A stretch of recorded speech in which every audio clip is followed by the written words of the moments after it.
नमस्कार, मैं हूं पल्लवी सिंह और आप देख रहे हैं आर्यन न्यूज। छत्तीसगढ़ में नगरीय निकाय चुनाव के लिए अब भाजपा से पार्षद पद के उम्मीदवारों की घोषणा जारी है। इस दौरान बीरगांव और रिसाली नगर निगमों के उम्मीदवारों की घोषणा के बाद अब भाजपा ने भिलाई चरौदा नगर निगम के प्रत्याशियों की सूची भी जारी कर दी है। और इसके अलावा सूरजपुर जिले की नगर पंचायत प्रेमनगर के लिए भी 15 उम्मीदवारों का नाम घोषित कर दिया गया। प्रदेश के 4 नगर निगमों सहित अब 15 शहरों में भी निकाय चुनाव की प्रक्रिया 27 नवंबर से शुरू हो चुकी है। इस दौरान भाजपा अभी तक रायपुर जिले के बीरगांव और दुर्ग जिले के रिसाली नगर निगम के उम्मीदवार घोषित कर चुकी है। तो वहीं बुधवार की देर रात तक चली बैठक के बाद अब भाजपा की संभागीय चयन समिति के संयोजक संतोष पांडे ने भिलाई चरौदा नगर निगम के सभी 40 वार्डों में उम्मीदवारों की घोषणा कर दी। तो वहीं सूरजपुर जिलाध्यक्ष ने नगर पंचायत प्रेमनगर के लिए 15 उम्मीदवारों की सूची जारी की है। इस दौरान बुधवार को कांग्रेस ने भी बीरगांव और रिसाली नगर निगमों के लिए पार्टी उम्मीदवारों की घोषणा कर दी। छत्तीसगढ़ राज्य निर्वाचन आयोग ने पिछले बुधवार को ही नगरीय निकाय चुनाव का कार्यक्रम घोषित किया था और इस दौरान प्रदेश के 10 जिलों में से 15 शहरों में निकाय चुनाव के लिए मतदान 20 दिसंबर को होंगे। 14 शहरों के लिए 17 वार्ड में उपचुनाव भी होगा। नामांकन की प्रक्रिया 27 नवंबर से ही शुरू की जा चुकी है। ये 3 दिसंबर तक चलेगी और बताते चलें कि 6 दिसंबर को नाम वापसी की अंतिम तारीख है। उसके बाद प्रचार अभियान रफ्तार पकड़ेगा, जबकि 23 दिसंबर की रात तक मतगणना के बाद विजेता की घोषणा कर दी जाएगी।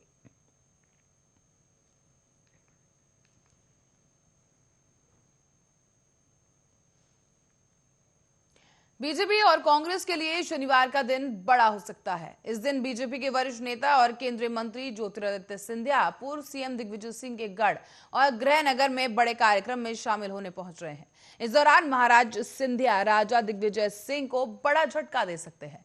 पता चला है कि दिग्विजय सिंह के करीबी और रघौरगढ़ सीट से 2 बार विधायक रहे मूल सिंह दादाभाई के पुत्र हिरेंद्र सिंह को बीजेपी में शामिल करवाया जा सकता है।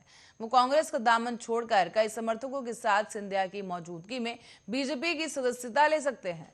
साथ ही सिंधिया के करीबी एक नेता ने यह भी दावा किया कि हरिंद्र सिंह लंबे समय से सिंधिया के संपर्क में है। ऐसे में उनके बीजेपी में आने की अब तक केवल अटकलें ही लगती रही हैं। लेकिन राघौगढ़ के आईटीआई ग्राउंड में सिंधिया का कार्यक्रम होना है। वहां गुरुवार को कलेक्टर और एसपी राघौगढ़ तैयारियों का जायजा लेने पहुंचे। उनके साथ ही हिरेंद्र भी मौजूद थे और उन्होंने भी प्रशासन के साथ वहां की व्यवस्थाएं देखी। आपको बता दें कि अभी तक कभी भी सिंधिया ने दिग्विजय के इलाके में सार्वजनिक कार्यक्रम या कोई सभा नहीं की है। साथ ही 2018 की विधानसभा चुनाव से पहले केवल एक ही बार जयवर्धन सिंह के बुलावे पर वो राघौगढ़ किले पर भोजन करने गए थे। साथ ही उस समय सभा आयोजित नहीं की गई थी और मार्च 2020 में बीजेपी का दामन थामने के बाद भी ज्योतिरादित्य सिंधिया ने अभी तक दिग्विजय सिंह के इलाके में कार्यक्रम नहीं किया था। भाषणों में भी सिंधिया दिग्विजय सिंह पर खुलकर कुछ नहीं बोलते नजर आए।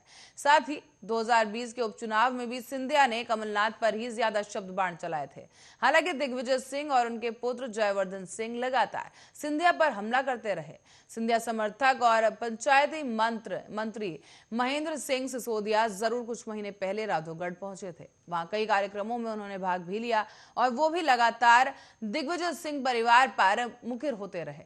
ज्योतिरादित्य सिंधिया के बीजेपी में जाने के बाद से ही ये चर्चा थी कि अब गुना जिले के चौपटे में इस पार सिंधिया और उस पार दिग्विजय के मुहावरे पर कब विराम लग सकता है। और अब लगभग 1.5 साल के बाद बीजेपी बड़ी सेंध लगाने में कामयाब हुई है। माना यह जा रहा है कि जिस तरीके से उपचुनाव में दिग्विजय सिंह और उनके भाई लक्ष्मण सिंह और राघौगढ़ विधायक जयवर्धन सिंह चौपेट नदी की सीमा लांघकर सिंधिया के इलाके में चुनाव प्रचार करने आए थे, तो अब सिंधिया भी चौपेट नदी के सीमा लांघकर राघौगढ़ में दमखम दिखाएंगे।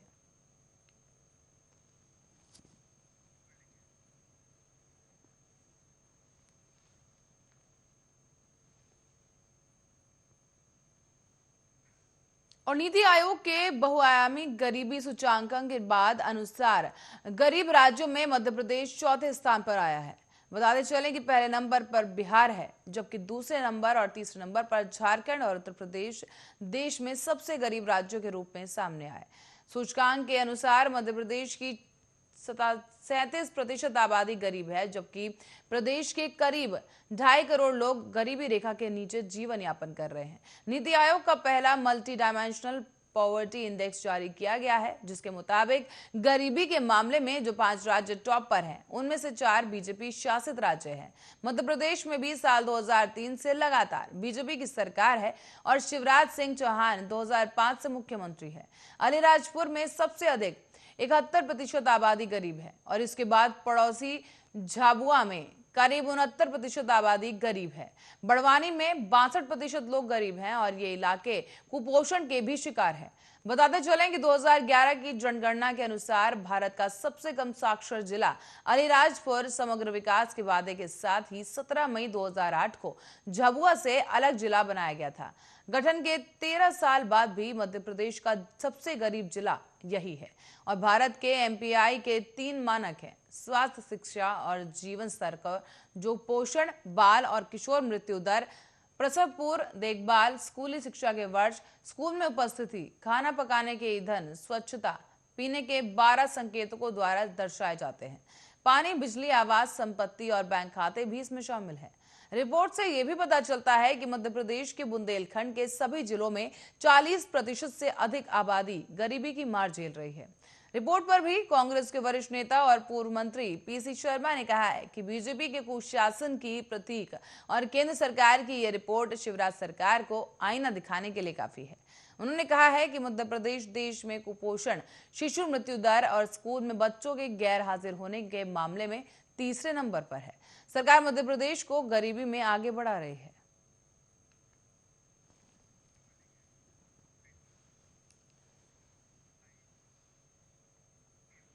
तो वहीं ग्वालियर में एक बार फिर से कोरोना की दहशत फैल गई है। कोरोना के नए वेरिएंट ओमिक्रॉन को लेकर अब एयरपोर्ट से लेकर बाजारों तक अलर्ट जारी कर दिया गया है।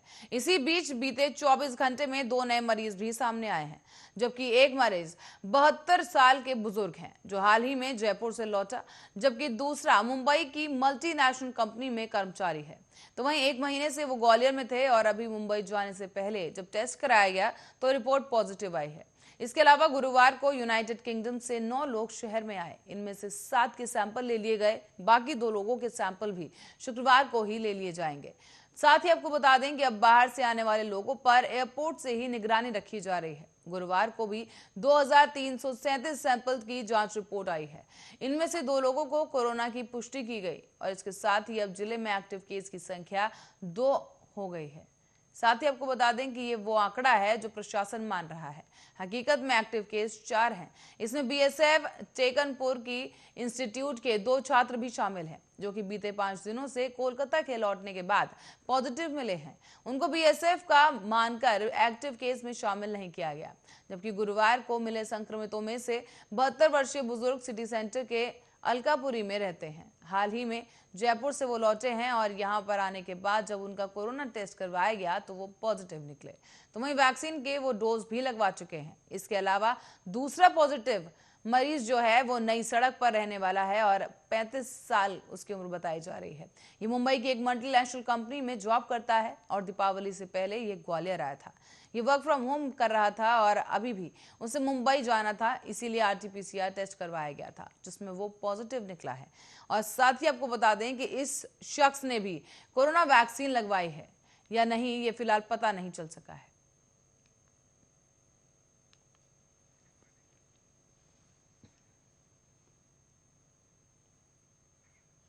तो कोरोना वायरस के नए वेरिएंट ओमिक्रॉन के कर्नाटक में भी पुष्टि की गई है और इस पुष्टि के बाद छत्तीसगढ़ में भी ये खतरा गहरा रहा है। विदेश मंत्रालय ने गुरुवार को 55 लोगों की एक सूची तैयार की। ये लोग 1 दिसंबर को विदेश से लौटे हैं और इन्होंने भारत में छत्तीसगढ़ का पता लिखवाया। अब प्रशासन ने इस सूची के आधार पर इनसे संपर्क की कोशिश शुरू कर दी है। अधिकारियों ने बताया है कि जिन देशों से ये यात्री आए हैं उनमें यूनाइटेड किंगडम शामिल है। भारत सरकार ने इसे एट रिस्क देशों की श्रेणी में रखा है। अमेरिका, कनाडा और स्विट्जरलैंड से भी लोग छत्तीसगढ़ पहुंच रहे हैं। इससे पहले भी विदेश मंत्रालय ने विदेशों से छत्तीसगढ़ आए करीब 166 यात्रियों की सूची भेजी थी। इस सूची में शामिल लोग 27, 28 और 29 नवंबर को भारत लौटे थे और स्वास्थ्य विभाग के मुताबिक सभी से संपर्क कर कोरोना जांच की प्रक्रिया पूरी कर ली गई है। साथ ही आपको बताते चलें कि इनमें से किसी में भी कोरोना संक्रमण फिलहाल नहीं मिला है, लेकिन स्टैंडर्ड प्रोटोकॉल के तहत सभी का 7 दिन के लिए इन सबको क्वारंटीन कर दिया गया है। 8वें दिन उनका दोबारा टेस्ट होगा और उसके बाद ही अगले 7 दिनों के लिए क्वारंटीन किया जाएगा। कुछ महीने पहले तक 6 से अधिक जिलों में कोरोना का कोई केस नहीं बचा था, लेकिन अभी परिस्थितियां बदल गई हैं। केवल नारायणपुर जिला ही ऐसा है जहां पर अभी तक कोरोना का एक भी केस नहीं है, जबकि सबसे अधिक जो है 60 एक्टिव केस रायगढ़ जिले से सामने आए हैं। उसके बाद रायपुर में 57, दुर्ग में करीब 49 और धनवंतरी में 20 केस बचे हैं। कोरबा, बस्तर, जशपुर, बिलासपुर में भी 10 कोरोना के केसेस सामने आए।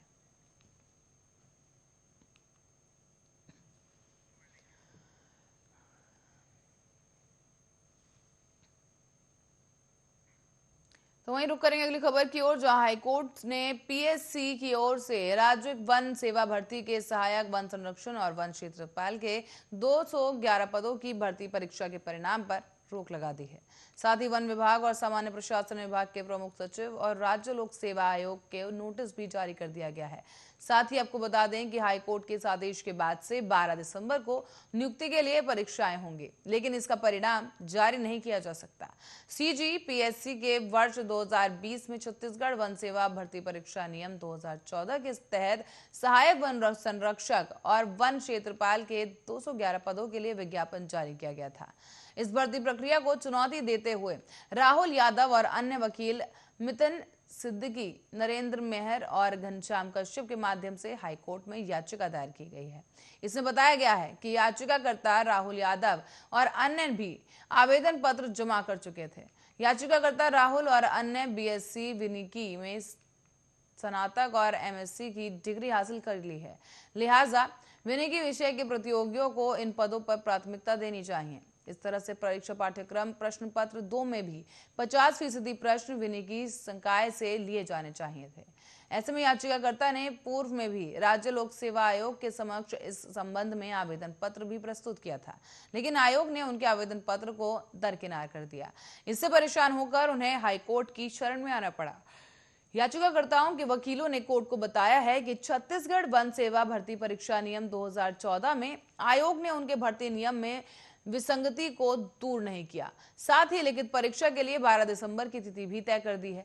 इसीलिए उन्होंने भर्ती प्रक्रिया पर रोक लगाने की मांग की। साथ ही याचिकाकर्ता के तथ्य को सुनकर मामले का निराकरण करने का आग्रह किया गया। साथ ही गुरुवार को इस मामले की सुनवाई चीफ जस्टिस अरूप कुमार गोस्वामी और जस्टिस अनके चंद्रवंशी ने उनकी बेंच ने की है। याचिकाकर्ताओं के तर्कों को सुनने के बाद अब हाईकोर्ट ने 12 दिसंबर को होने वाले परीक्षा के परिणाम जारी करने पर रोक लगा दी है। साथ ही वन विभाग और सामान्य प्रशासन विभाग के प्रमुख सचिव और लोक सेवा आयोग को नोटिस जारी कर जवाब मांगा है।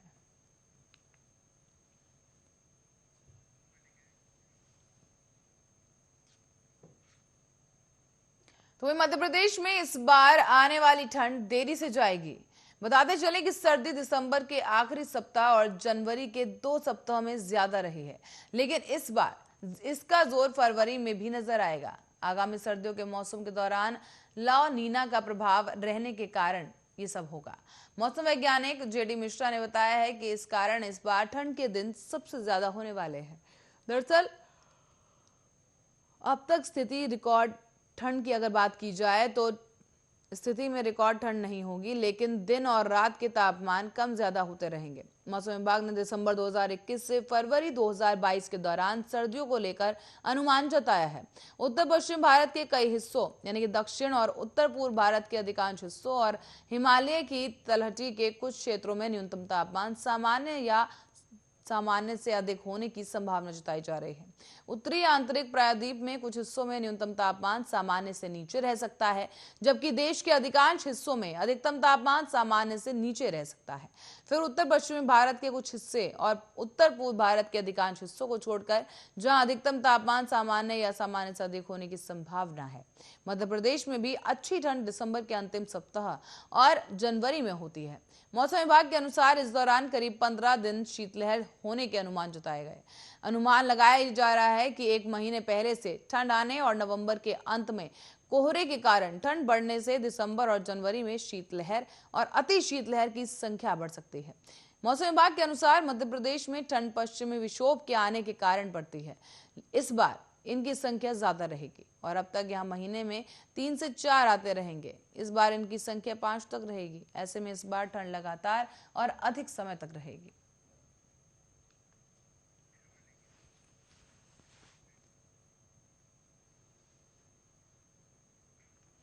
रुक करेंगे अगली खबर की ओर। दक्षिण बस्तर के नक्सलियों की बात करें तो वो अब अनाज और दवाओं के लिए तरस रहे हैं। दरअसल यहां पर संगठन की सप्लाई चेन बेहद कमजोर पड़ गई है। बताया जा रहा है कि अब बड़े नक्सली लीडर्स आंध्र प्रदेश से सप्लाई चेन से संपर्क कर वहां से अनाज दवाएं मंगवा रहे हैं।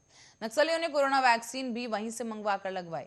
इसका खुलासा गुरुवार को दंतेवाड़ा पुलिस ने किया है और इसके साथ ही नक्सली पोजा और उनकी पत्नी लखे ने ये खुलासा किया। सरेंडर नक्सली दंपति ने बताया है कि नक्सलियों को पहले राशन, दवाएं, दैनिक उपयोग के सामान आसानी से मिल जाते थे, लेकिन पिछले करीब 1.5 साल से ये सप्लाई चेन बहुत ही कमजोर पड़ गई है। जगह जगह पर सुरक्षा बलों के कैंप, पुलिस की जांच और अंदरूनी गांव में बने पुलिस के मुखबिरों ने सिरदर्द बढ़ा दिया है। जबकि पुलिस के दबाव के कारण अब जंगल में नक्सलियों तक सामान नहीं पहुंच पा रहा। ऐसे में बड़े नक्सली आंध्र प्रदेश से सामान मंगवाने को मजबूर हैं। इन कमियों के कारण ही कई नक्सली संगठन अब छोड़ना चाहते हैं। अब सरेंडर के बाद नक्सलियों के इस खुलासे से पुलिस को अहम जानकारियां मिली हैं। इसी के आधार पर अब पुलिस आगे की जांच कर रही है। सरेंडर नक्सल प्लाटून 9 का कमांडर पोजो उर्फ संजू और डीवीसी सुरक्षा दलम कमांडर लखे उर्फ तुलसी ने बताया है कि 2021 का टीसीओसी शुरू होते ही दक्षिण बस्तर के जंगलों में नक्सलियों की बड़ी मीटिंग हुई।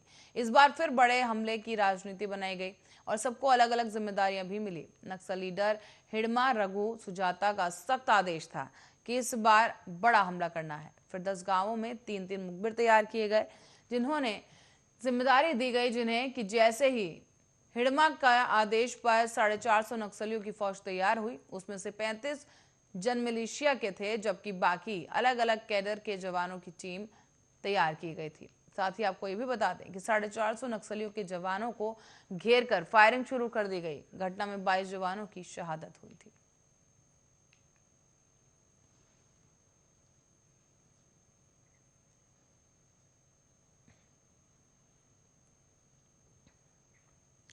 रुक करेंगे अगली खबर का, जो कि मथुरा से सामने आई थी। बता दें कि मथुरा जनपद में यमुना एक्सप्रेसवे पर शुक्रवार को एक दर्दनाक हादसा हो गया।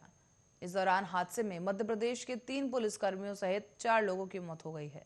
बताते चलें कि यमुना एक्सप्रेसवे के माइलस्टोन पर पुलिस से टकराकर बेकाबू हुई बुलेरो 2 हिस्सों में बंट गई। इसमें सवार मुख्य आरक्षी भवानी प्रसाद, महिला आरक्षी हीरा देवी, चालक जगदीश और पुलिस मित्र रवि कुमार की मौत हुई है। जबकि आरक्षी कमलेंद्र यादव, मुख्य आरक्षी रतिराम, धर्मेंद्र कुमार और प्रीति घायल हो गए। मध्य प्रदेश के टीकमगढ़ के थाना भूडरा के पुलिस टीम अगवा की गई एक युवती को बरामद करने के लिए हरियाणा के बहादुरगढ़ दबिश देने जा रही थी। सूचना पर पहुंची सुरीर पुलिस ने शव को कब्जे में ले लिया और घायलों को अस्पताल में भर्ती कराया गया। बता दें कि शुक्रवार की सुबह करीब 5 बजे हुए इस सड़क हादसे से एक्सप्रेसवे की एक लाइन को बंद कर दिया गया। हादसा आगरा से नोएडा जाते मार्ग पर हुआ है। शुक्रवार सुबह हुए इस हादसे के बाद यमुना एक्सप्रेसवे की एक लाइन वाहनों की कतार से जाम हो गई। मौके पर पहुंची पुलिस टीम ने क्रेन की मदद से क्षतिग्रस्त बोलेरो को हटाया और रास्ते को सुचारू कराया गया। यमुना एक्सप्रेसवे पर भीषण हादसा देखकर सभी लोग सन्न रह गए।